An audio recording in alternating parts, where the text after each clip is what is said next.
Okay, we're gonna get straight into this. Can you blame the director of Ghost in the Shell, Mamoru Oshii, for saying this? So many creatives who have spoken up about the industries they're a part of and their problems, like with Japanese animation and also Western video games. And now, a Ghost in the Shell director is coming out and saying political correctness has made Western games terrible. Yeah, that's right. It's true. So, let's see what they have to say In my live streams and consider supporting through Patreon or YouTube memberships. Now, obviously, while we do get quite a few people speaking up, there are also going to be a lot of individuals who are too afraid. They do not want to lose their access within the industry they are affiliated with. They do not want to lose out on job opportunities, and they don't want to be blacklisted because, unfortunately, look at Hollywood. If you say one wrong thing, everybody will cancel you. The same goes for the gaming industry. There are a lot of developers who are just too afraid because they do not want the Rainbow Mafia coming after them.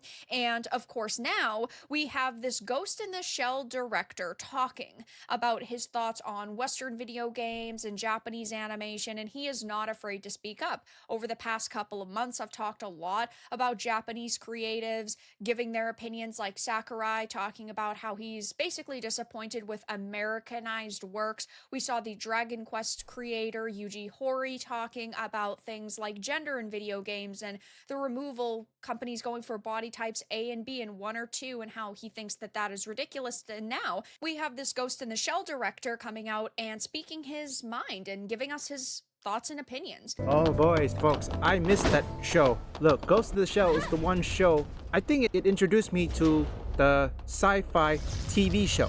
When it comes to sci-fi video games, I think the game that I introduced me to is probably Killzone? I'm not certain. It's been a while. So what about you guys? What games or what sci-fi games or TV shows introduce you into the world of sci-fi? Name it in the comments. It can be whatever it is. When it comes to sci-fi TV shows, Ghost in the Shell. Okay, I wouldn't say anything bad for Scarlett Johansson's Ghost in the Shell. I think she did a pretty good job.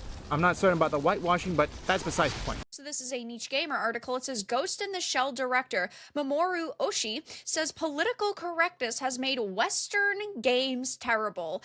I completely agree with this. As somebody who plays a lot of Western video games, unfortunately the quality has most certainly declined. I would pick games from the early 2000s over games that release now the majority of the time. The storytelling was so much better because you had real writers on those games. You had people who would be around for 20 years if that's how long it took to complete a franchise. People who were just talented and passionate, and unfortunately those types of people are few and far between now because a lot of the individuals within the mainstream gaming industry now are more worried about pushing a narrative and their political opinions onto a potential customer. And so what they do is they beat you over the head with certain narratives instead of having them play out within a game, and then you come to your own conclusion on what message you took from it. No. They want you to walk away with one specific message. And if you don't, well, you are the problem, not them. And none of the people that are working for companies like Obsidian or BioWare can really understand why their previous games were massively successful and their new ones aren't. Yeah, that is quite true. I think, in my opinion, maybe because either the 2010 or 2014 or perhaps during the Obama's administration, that's probably where things go south pretty quickly. Now, it's not even... And I think when Gamergate started, things really went down. Every Western AAA games is being questioned, and including the journalists. Ethics in journalists is now being questioned as well. This year, well, last year at least, Black Myth Wukong's success really woken up every single Western AAA games developers, and not only just Western AAA, indie developers. It showcased everyone. When you make a good game, regardless whether it's single player or live service, you make a good game, gamers will support you. And most importantly, do not cave in to journalists. Gamers will support your product, and the journalists can go kick sand. Yes, there are some people or some developers are still, well, they're afraid because they don't want to get blacklisted or even get another job because these things could add to their resume. I don't know, folks. It's good that some people are calling them out, but there are some who are still afraid because they knew if they say one word about these wokies or whatever it is, they wouldn't get another job. Because remember, this is a job that they're stuck with. They cannot go anywhere else. Because when you have a skill in the gaming industry, sometimes you're stuck with it. You don't have anywhere else to go. Don't forget, it's a passion. They have the passion. They don't want to let it go. Says in a recent interview, the legendary anime film director Oshii called out political correctness, saying that he has a strong aversion to it in his work, which is always awesome to hear, that people are just trying to create products that they first of all think that viewers will want, but second of all, ones that they feel confident in. There are a lot of individuals now who are afraid to create what they really want because they don't want to be canceled. They don't want to be looked at as a terrible person. Look at people like George R.R. Martin, for instance. While the show really helped his work kind of blow up, if Game of Thrones released today, it would be far more politically correct. Yes, they did age up characters in the show, like Daenerys is like 16 or 17 in the show, and really she's like 13 in the books. That wouldn't fly these days in TV and Hollywood.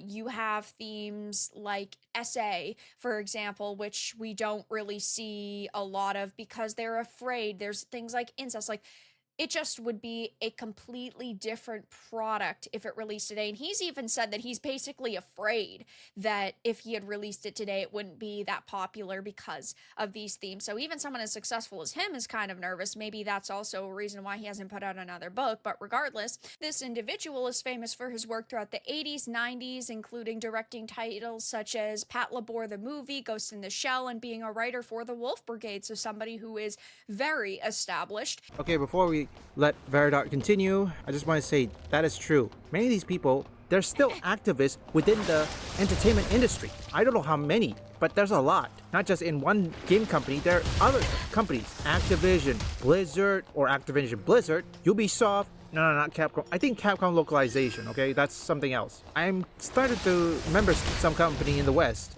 Bungie, you know, all those stuff. I mean, they're still activists within those companies, and they still have a job.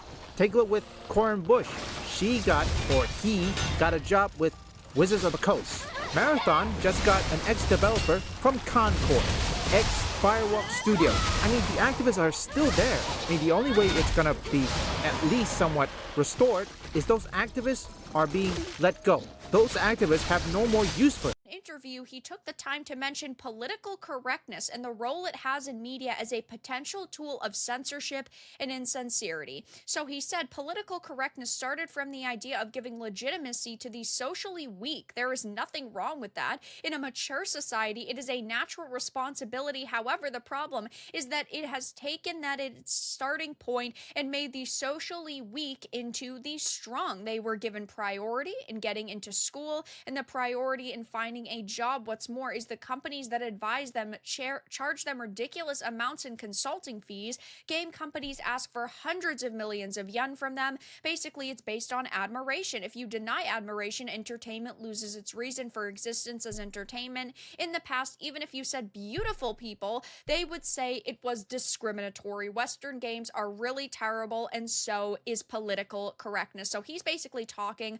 about affirmative action. He's disavowing affirmative action because he's mentioning how they basically prioritize one group's agency over another and how that's bad. And that is something that I totally agree with and something that I'm sure many of you would agree with. Unfortunately, things like political correctness are a plague on many industries. Now, creatives cannot create what they want. They are told, oh, well, this isn't socially acceptable. And that's why there are narrative consultation companies that are kind of sweeping through the industries, because there are larger companies who believe, oh, well, we don't want to be canceled, right? We don't want this product to face backlash or harsh scrutiny. So it would be okay if we give this other company a little bit of money to basically look over our developers' shoulders and tell them what is or is not okay. For that, don't forget, the one thing these wokies cannot touch is the East. I'll touch on indie soon. The East is like a big wall, okay? Yes, the woke journalists have access to the West. They don't have access to the East.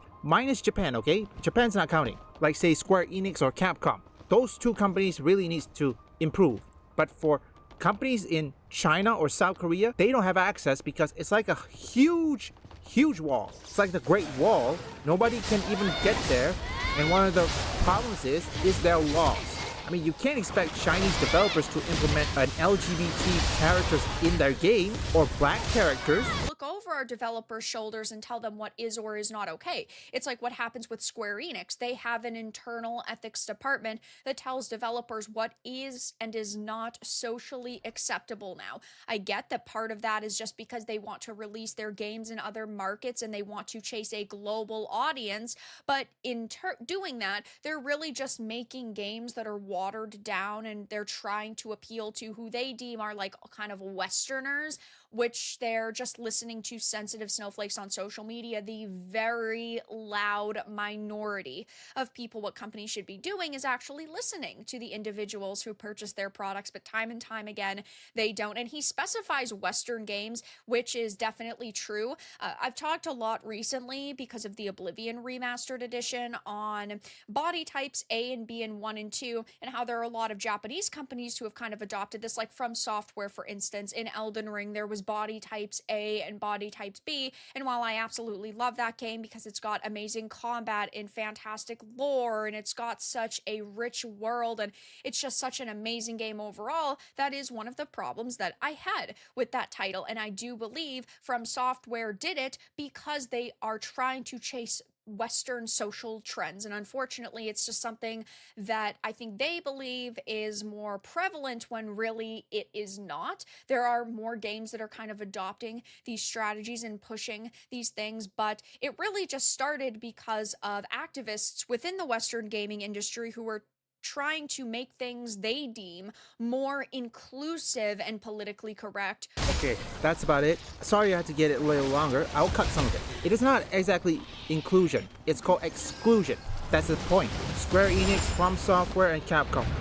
I don't know if you're gonna watch this video, but by some miracle you are watching this, please do not listen to these losers or sensitive snowflakes online. I mean, seriously, China and South Korea, they all have their own From Software or Dark Souls game, such as, let's see, the first Berserker Kazan from South Korea, AI Limit from China, Black Myth Wukong also from China, Stellar Blade from South Korea. I just have to say is that many companies in Japan will probably start doing games for Japanese and then let the market choose it. And that's the reason why many people in this time, they prefer to have a Japanese dub, because they knew that even if the Japanese dub, the subtitles is well translated. Well, not completely, but well translated. And it's a good thing that creators are now using AI. They don't need to rely on localization, which that's a good thing. In summation, I believe the East is going to be the ones, which including the indie, Eastern developers, and indie developers, and also AA, are like a huge wall. They can't even be touched by any consultancy firm. Since indie have, a few people? They don't need diversity or ESG points.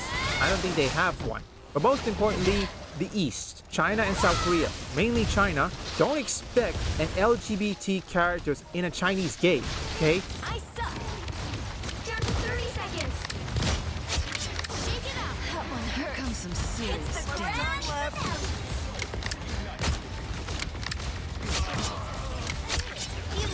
Whatever you must do, Spider Zero, Moonlight left his own. get you there to do it. Another epic victory. Big win. Leave a like and subscribe if you want gaming news, gaming theories, or you just want to see me play games. You can visit my first, third, and fourth channel up here or link in the description.